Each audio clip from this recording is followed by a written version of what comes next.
Alright, now we're going to go over how to paint an artificial pheasant head. As you can see, I'm wearing gloves and an apron to help keep the paint off of me. I'm also in an industrial paint booth. We bought this paint booth from Pache. They also come in benchtop models, or if you don't have access to either of these, you can also paint outside.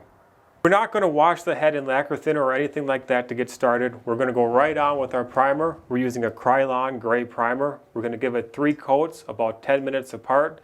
I highly recommend doing this in a dry area after you apply the primer so it dries correctly. We're going to be using 3 different colors to paint the pheasant head.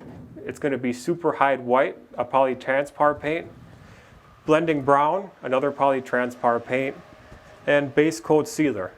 We're also going to be using an H1 airbrush from Pache with a color jar. We're using a 2-gallon air compressor set at 45 psi. Now we're applying our Krylon gray primer.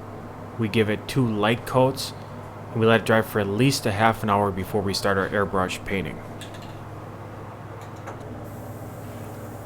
We're applying the Super Hide White. Again, this is a polytranspar paint. We want to make sure we have complete coverage over the entire beak. We don't want to see any of our gray primer through the white. As you can see, we're spinning it around as we're airbrushing it to make sure we have complete coverage.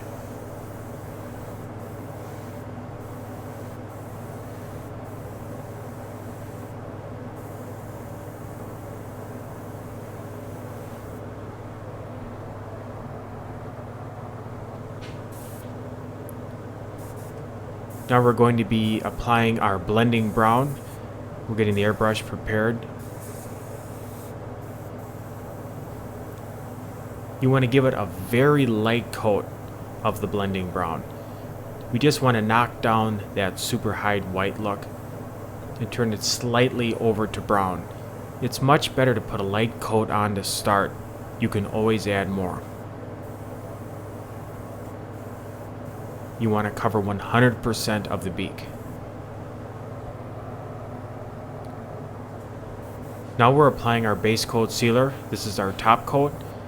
Apply 3 coats, letting it dry 15 minutes between coats, and then let it dry a half an hour before you mount it.